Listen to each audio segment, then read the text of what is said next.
Ben, mate, I seem to remember there was a time where you hired a coach, a certain coach, Ben, to help your Tinder profile. Oh, you brought that up. You got to work on your cold outreach strategy as well. You got to build a sales landing page for yourself. Welcome back to another episode of the Ben and Bergs podcast. I'm Ben, your favorite high school dropout and founder of Collective Shift.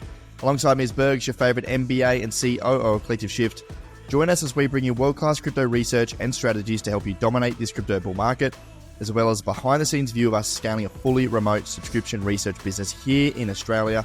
If you like the podcast, we'd love for you to share it around.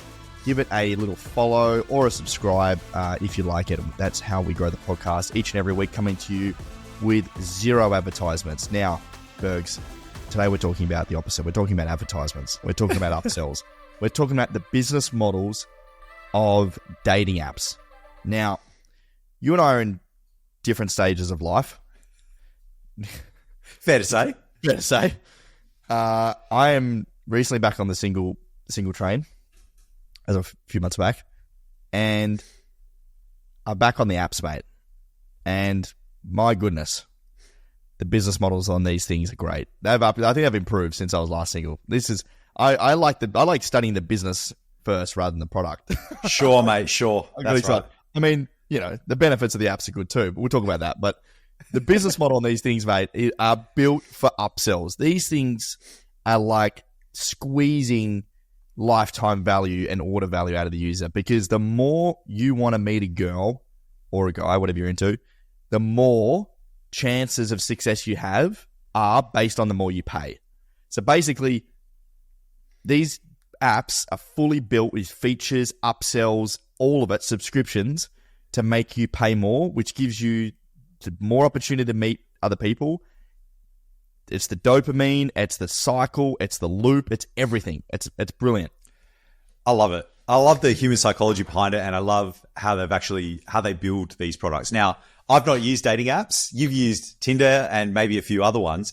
Why don't you talk us through what the app is like, what the experience is like, how do you match, how does it all work? This is fascinating, right? So you grew up in an era with no dating apps. No. Okay. Wow. I grew up in an era where you don't go and talk to girls. Mate. Isn't there an app for that? I have to go and talk to you. It's funny though, like me and my buddy, we went on the weekend, and it's like, when you go out to a bar or a club, like, it's a different strategy, right? You've actually got to, there's no profile. There's no, they don't know who you are. They're not searching your Instagram. It's like, no, you go up and you start talking, and, we had a good night. You got to work on your cold outreach strategy as well. Your cold outreach strategy. Oh, this is fascinating because, okay, so back in the day, so I started uni in 2001. Let's go from there. I would have been 17.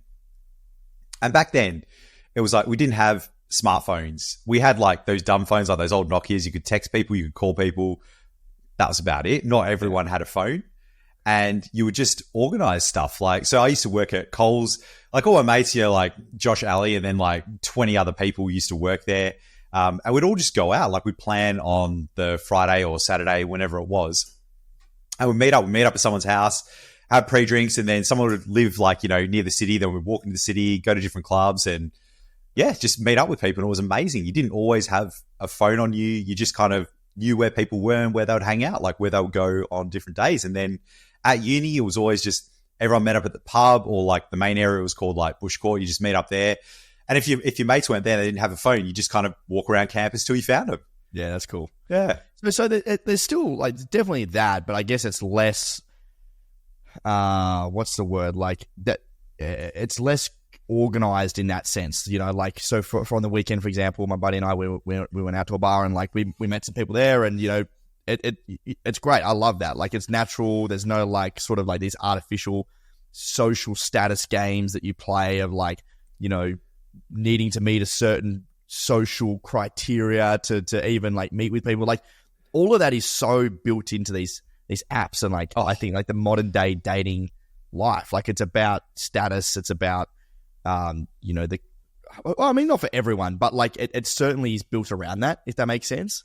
Yeah, your digital online presence. Who is this person? Who are they before I actually meet them, right? Yes. And even back in 2001, 2002, I was online since 95. You would not know who I was and the things I was doing because it's completely anon.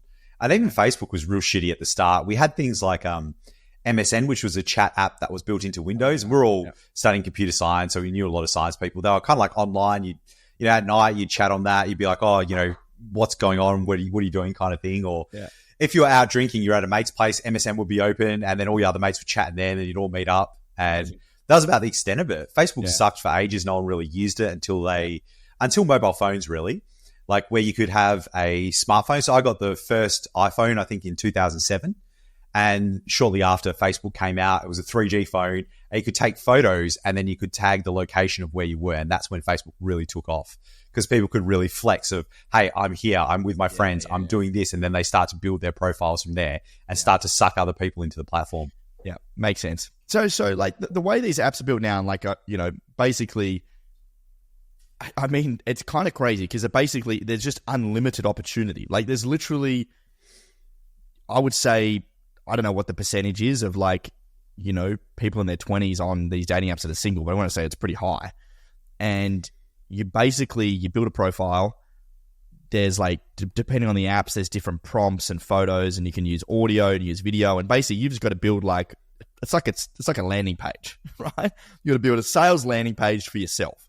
And then depending on the app, there's different ways you can connect with people, right? So there's Tinder, which is like, the main one that everyone knows. It's kind of dirty, kind of like just, I don't know. It's just, I don't really use Tinder. It's kind of gross. It's just like, basically. It is.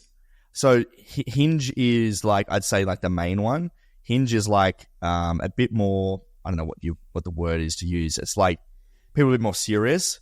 Like there's people that you have to put in effort basically. So you can swipe left or right, but once you connect with someone, like you actually have to, deliver like some sort of somewhat meaningful or thoughtful message before like you'll get sort of an interaction, start a conversation going. Yeah. Where Tinder's very transactional. And then the other one, which is an interesting model, it's called Bumble. And Bumble is where the girl has to message first. Right. So the guy actually can't message you first. So you swipe left and right. And if you get a match, the girl has to message you first, which is kind of an interesting dynamic because that's not really normal in social settings, right? It's usually the guy that goes and like prompts the message. So that's always interesting because the girls always have just an awful first message. It's just like hi or hey or like how are you doing? It's just like, oh, great. Interesting power dynamic, power shift there. Yeah, so that's kind of interesting. But basically the way it works is that on most of the apps is that you swipe left and right, and if you match with someone, great, you can message. But depending on, obviously, it's down to looks really at the end of the day because like it's really that's what they're looking at. Unless they scroll deep into your profile, which kind of happens on Hinge, but on like Tinder, like you can't even really see the profile. It's like bang, it's that first photo left or right, like it's instant, less than a second decision, right?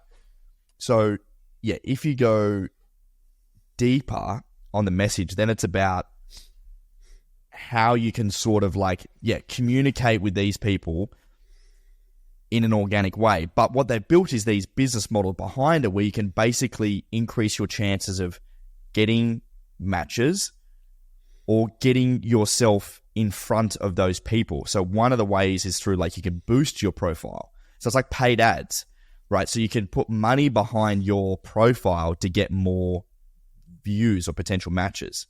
Now, for some of the apps, like I think Hinge is up to like, now there's different time periods as well. So you can get them for like 1 hour, which might be, I don't know what it is, maybe like $10 or $15 for 1 hour.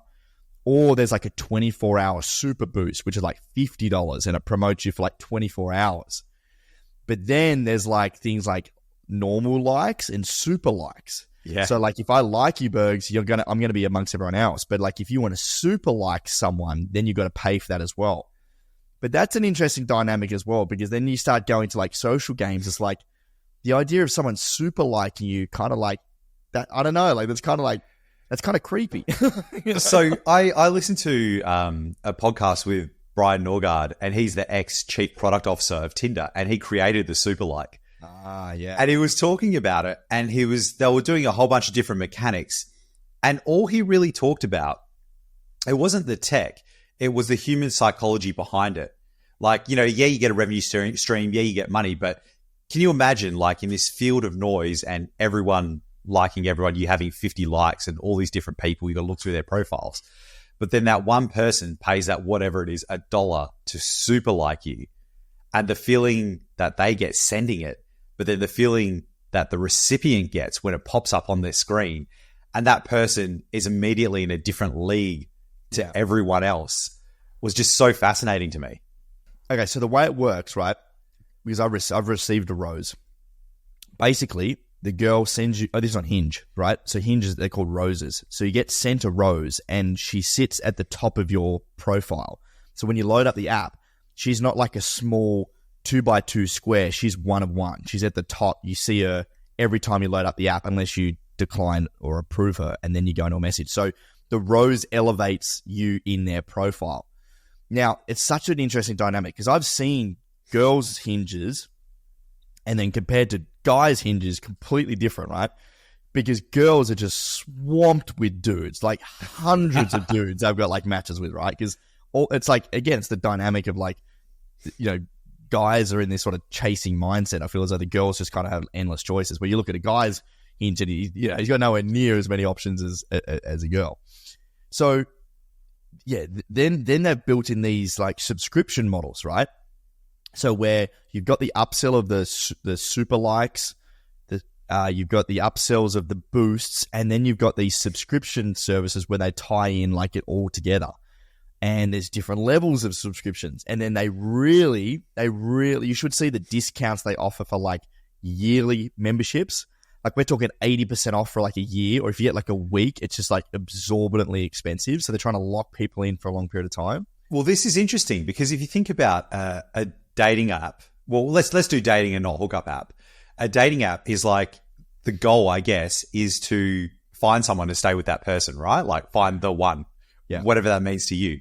But as soon as you do that, you're no longer a customer of that dating app. Yes. So they have to try and lock you in for a longer period of time and get you to pay up front.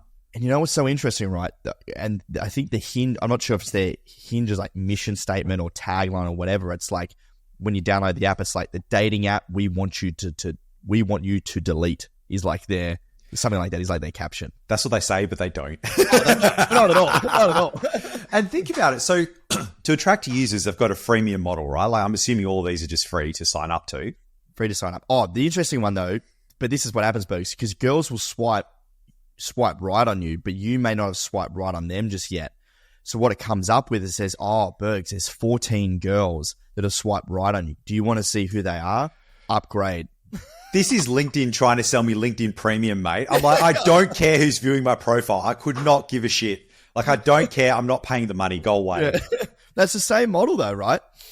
Yeah. So they got the freemium. They got in-app purchases, longer subscriptions. They integrate ads as well. There's so many different revenue streams. It's just completely fascinating. And Ben, mate, I seem to remember there was a time where you hired a certain coach, Ben, to help your Tinder profile. Oh, shit. You brought that up. Where what episode was that, Bergs? I think for some of the new listeners, they may not have heard that episode. It was a while ago, mate. It was at least a year ago.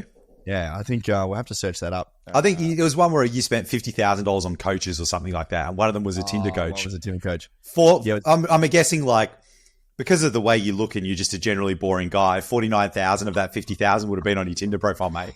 Mate, all 50 was on my profile. Nothing else. But from memory, it was incredibly cheap. It was like a few $100, and you got like pages of feedback of how to improve your profile. So basically, I think about it like a business, right? You're in a very competitive market.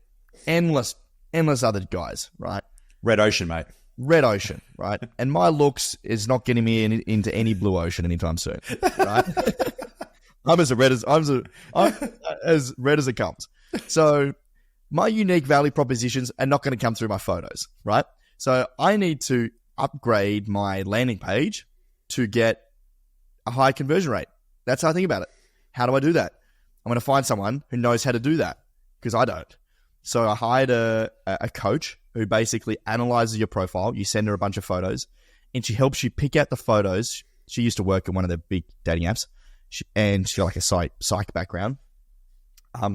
Analyze your photos to build a profile that has the highest likelihood of convincing a girl that they should swipe right. And that includes the bio, the questions, the prompts, everything. And it was interesting because last time I did it with her, it was for a relationship. I was looking for I wanted to date someone. I wanted to get involved with someone. Now I'm not looking for, I'm just, wanted to catch up and have some fun and sort of meet new people. Yeah.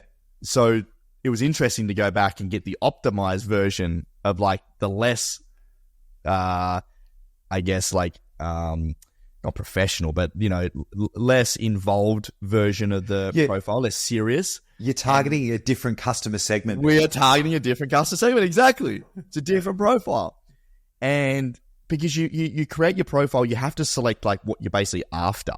In what are you doing on the app? You're looking for long term, you're looking for short term, you're looking for friends, you're looking for what are you looking for? And then basically the algorithm matches you up with other people that are looking for similar things. So, I mean, it's so fascinating. It's literally, the opportunity is endless in a sense of how easy it actually is to meet other people. It's kind of scary when you think about it. And it's good. The more money you spend. Well, it's a huge problem. They're solving two problems, I think: loneliness and social awkwardness. I think as we use more and more technology, more connectedness is done from your home rather than in person.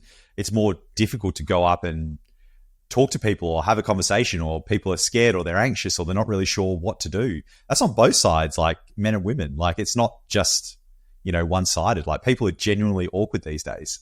Yeah, and I kind of like it because I'm not a big texter. I don't like texting people. It's more we'll connect up. We'll see if we have some stuff in common, and then let's go catch up. Let's do drinks or dinner or whatever, and we'll just vibe it out and see what happens. It sort of just takes the hard work out of the first initial phase, and then you still have to meet these people. I'm sure some people try and do it without actually meeting someone in real life, but that's kind of weird. It just takes a lot of the hard work away. Automates the top of the funnel, Bergs. So good, mate. Cracking business model, man. I think it's a market that's just only going to expand. Well, it must be one of the biggest. I mean, I think I had a stat here from Tinder how much revenue they were doing. I think they were doing this is a little while ago. In 2021, they did 1.6 billion in revenue, up 20% from the prior year. Insane. Even just the marketing dynamics, it's interesting where you kind of had a monopoly with Tinder. The first to kind of do everything. You had other dating apps and online websites as well, but that was the first one to integrate swiping, and that's when the droves came in. But then people start to see that it's easy enough to copy or have a slight point of difference, and it's moved from a monopoly to more like an oligopoly where there's 3 or 4 main players. Yeah. And the top 3 or 4 apps, you don't go to app 5, 6, 7, 8, 9, 10. No. And they just dominate the market. Yeah. And I'm guessing each of them would have their different proposition where it's dating or hookups or the girl messages first or whatever it may be. 100%. It's very split between that. It's Tinder's a sort of transactional, pretty slimy sort of platform. Bumble girl messages first, and Hinge is sort of a more serious platform. That's kind of the top 3. There is the celebrity version, which is called Raise, I think, Raise or something like that. Basically, you have to be invited to go on the platform. It's what the celebrities. I've seen that. Yeah. People were hunting for that on Twitter, and I'm like, ugh, gross. Yeah. It's you're just an average Joe pretending to be rich, and you're hunting for an invite to get on this super exclusive app. A couple of my buddies were on it in their 30s, and it's just, I don't know. It's pretty wild. You basically now you're a very small fish in a large pond of hedge fund family office dudes with no money, and now you've got to compete because that's amazing.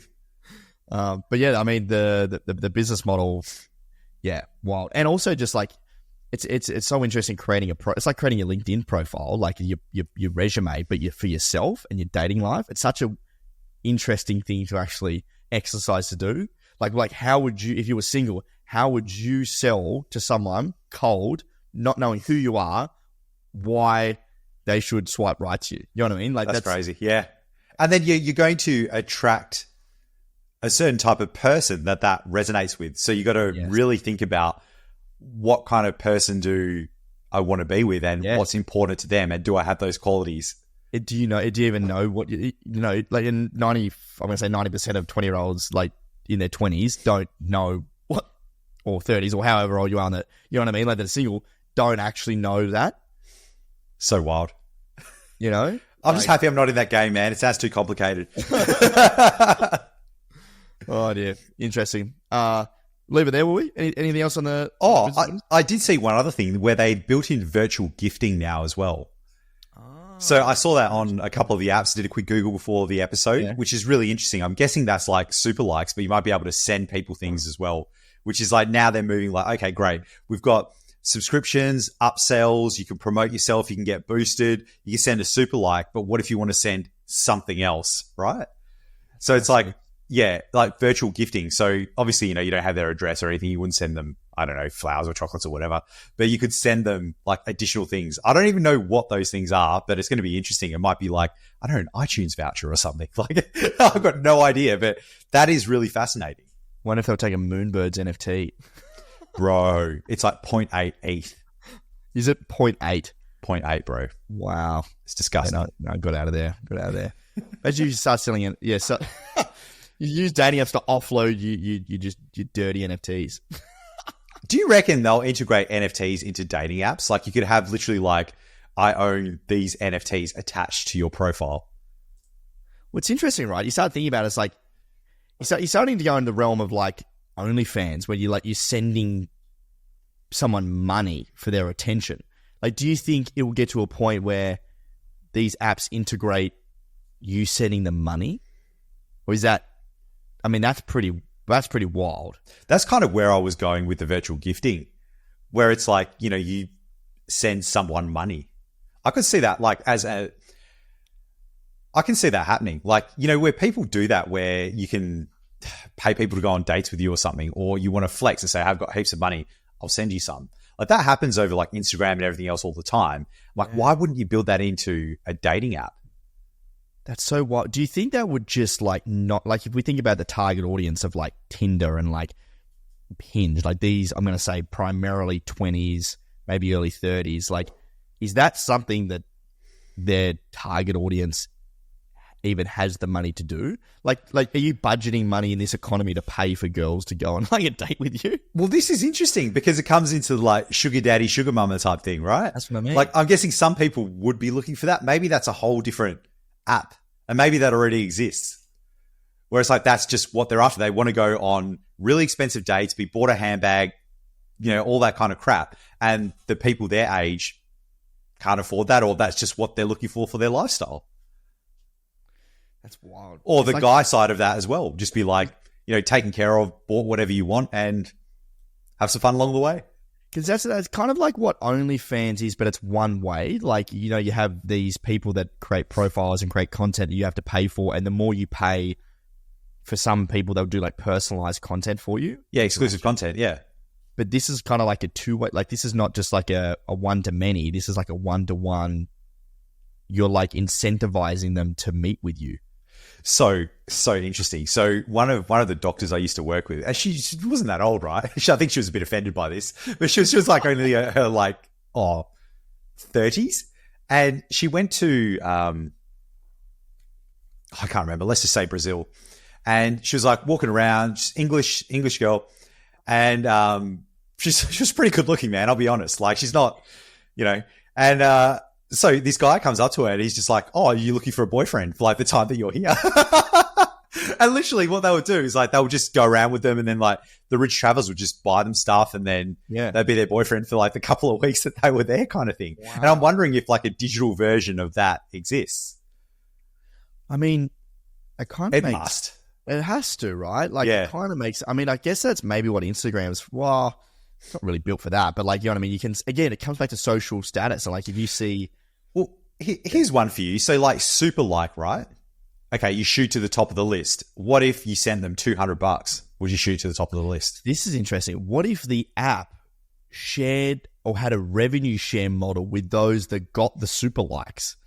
Oh, because I'm effectively paying the app to give you the other person that digital asset, but the middleman's taking all the money. So what if we could build a decentralized version of this where we actually share the revenue with the people on platforms? So if you're receiving those super likes, or your profile is coming up when we boost our profile, that revenue is shared to you. I think Tinder should do that if they're not already, because that incentivizes the supply side of people to get on that will get the most super likes, and then people buy them for those people.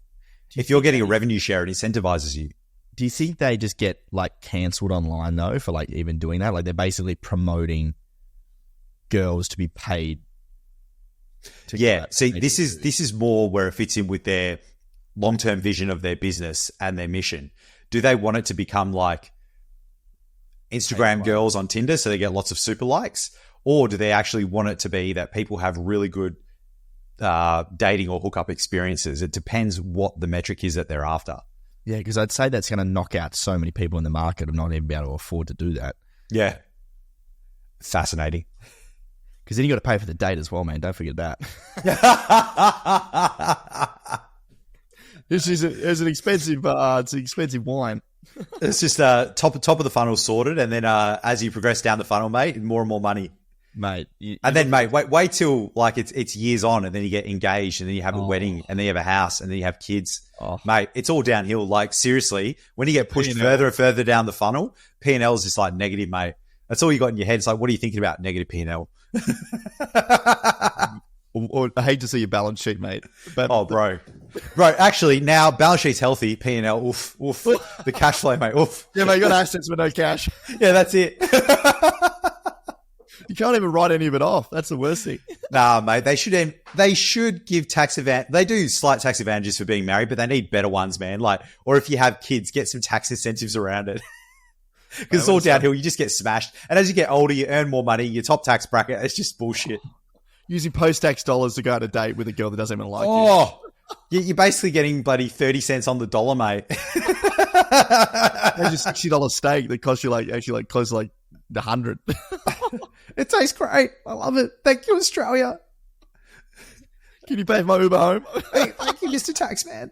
This is my only date I could afford this month. I'm losing my house tomorrow.